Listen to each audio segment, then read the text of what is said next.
Welcome back. Well, Dr. Austin Tam-George joins us now. He's the Executive Director, Institute of Communication and Corporate Studies here in Lagos. Morning, thank you for coming on today. Thanks for having me. Well, interestingly and unfortunately, we have this on our hands playing itself out, but I know we're all embarrassed, yourself inclusive, about this matter. Were you even shocked when you saw this kind of scenario playing out? Oh yes, like most Nigerians, I was very shocked, but not surprised. I wasn't surprised because it is a direct reflection of the character of our politics. I've listened to all kinds of commentators, share their perspectives on this crisis, and I think what crystallizes for me personally is the complete absence of governance in Rivers State. There is a complete failure of governance in Rivers State. And it seems to me that there is no sufficient emphasis placed on that. People appear to be more interested in the mechanics of the politics. They are more interested in the legality of actions. They are not interested in the failure of good governance, which is the primary purpose of government itself. So I think that more and more people should be focusing on what can bring good governance in Rivers State. And because what happens in Rivers State has a resonance, for what happens elsewhere across the country. And it seems to me that people appear to be obsessed about, the rightness and wrongness of people's actions and no proper emphasis is placed on the failure of government and its practices in Rivers State. And this is something I think we need to debate. Yeah, but what indices do we use in coming at that decision or conclusion? Because, people will say, look, that's a subjective test. They see things differently.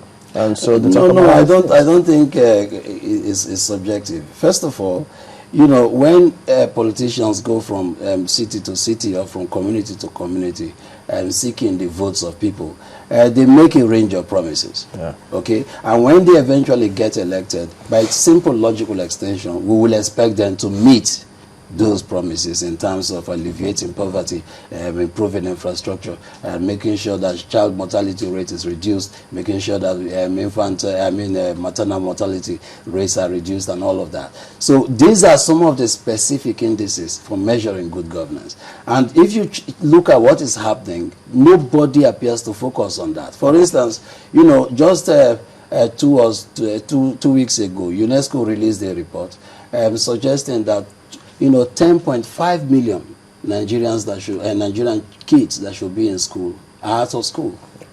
And a quarter of that number is in the Niger Delta, a lot of them in Rivers State. Now you want to know, what has the governor done to make sure that people have not just good quality education, but good access to education? The governor has a clear target of building a new city, Greater Port Harcourt City, he calls it. He has spent, by his own account, over 100 billion naira to build it. As I speak to you, not even a shovel has been raised to build a new city. There has to be a way of holding people to account. And my sense is that the governor is completely, he has completely lost it. He needs to give account of government practices in the state. It seems to me that all of these things are just a distraction. What has the governor done after spending 40 billion on monorail? I was in Port Harcourt all of last week, and there is a complete failure of government. So all of these things, as far as I see it, is just a distraction. We need to make sure that we hold not just the governor, but each and every elected officer of government to account. And that is what people are not emphasizing. People appear to be very obsessed about the mechanics of politics 2015. What have you done with the mandate? The governor's governmental jurisdiction is Rivers State. So I'm personally not interested in what happens in the governor's forum, what doesn't happen there. His mandate is to run Rivers State as efficiently as possible. And there's a complete failure of government. And I think we need to hold the governor and all of those fellows in the House of Reps to accountable. And this is what I think, unfortunately, is missing. But the institution responsible for that check and balance is the House of Assembly in the States. Yes. And this is where they've left us. Yeah, that is what I'm saying. There's a complete failure of government. We need to make sure that those people who constitutionally have oversight responsibilities over the executive arm of government, the legislators, whether they are 5 or whether they are 27, is immaterial.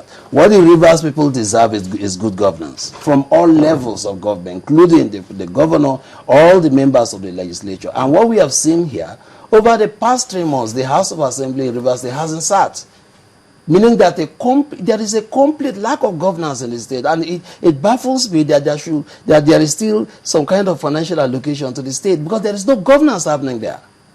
Okay, so we need to make sure we go beyond the mechanics of simply talking about who is speaker and who is not speaker, and who is governor and who is not governor, who is a commissioner of police and who is not. What we should ask is, what are the achievements of this government so far? Amechi has been in government for 6 years. Sufficient time to turn the state around. Rivers State has a budget that is already ahead of the budget of Senegal. Senegal has a population of 11.12 million people. Rivers State has a population of just barely 4 million people. Okay, so a lot of things can be done to bring development, and what we see is just this kind of frustrating distraction, not just by the governor, but all levels of government have completely failed the people. And my own emphasis, if you ask me, will be to make sure we bring back the debate on good governance practices, not just in Rivers State, but across the board. Taking a look at, you talked about the immateriality of whether they are 5 or 25, that is not material. A host of people might disagree with you because they say that good governance can only take place in an atmosphere of peace and security. Do you think that he's been given a fair chance, if by your own assessment he hasn't done well? Well, look, as I said, the parameters by which we assess the running of a government are not mysterious. They are, very verifiable indices. What has the governor done in terms of raising infrastructure? The Rivers State has one of the worst infrastructure deficits in the country, I have to tell you.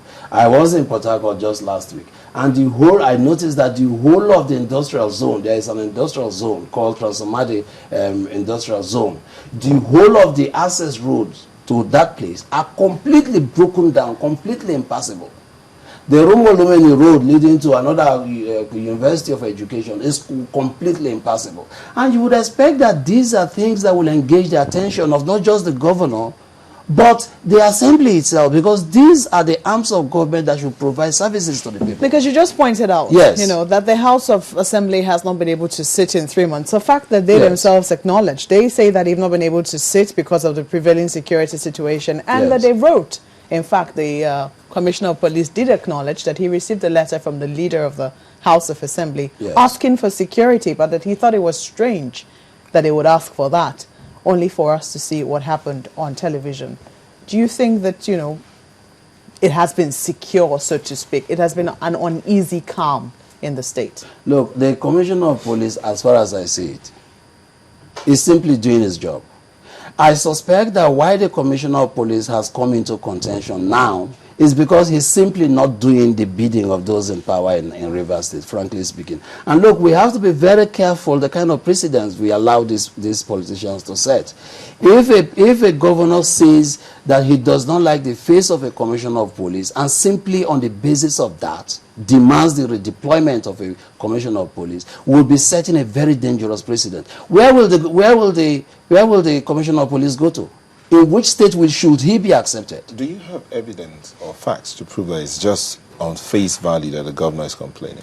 Well, I mean, the governor has said that the commissioner of police should be redeployed. Redeployed to which country? Apparently, he will be redeployed to another state. And why should the people of that state accept him? And when a new commissioner comes, what are the guarantees that he will be accepted by the governor? And why should the service of a police commissioner be subject to the whims and caprices of a governor? My point, to put it directly, is that the governor has no constitutional right to ask for the redeployment of a federal official. The police is under the executive arm of the federal government. And if the police is not doing their job, you can send a petition to the Inspector General of Police. The Constitution seems to think otherwise. The Constitution, Section 215 of the Constitution, even though it provides a proviso, talks about subject to the provisions of this section, the governor of a state or such commissioner of government of the state as he may authorize in that behalf may give to the commissioner of police of that state such lawful directions with respect to the maintenance and securing of public safety and public order within the state as he may consider necessary, and the commissioner of police shall comply with those directions or cause them to be complied with. Now, that is the section 4 of the section 4, beg your pardon, 215 subsection 4 of the Constitution. Yeah. But it also provides, it also has a proviso here which says, provided that before carrying out any such directions under the foregoing provisions of this subsection, the Commissioner of Police may request that the matter be referred to the President or such minister of the Government of the Federation as may be authorized in that behalf by the President for his directions. Yeah. Now, the House of Representatives is saying that this proviso here hampers the powers of the governor to give orders to the Commissioner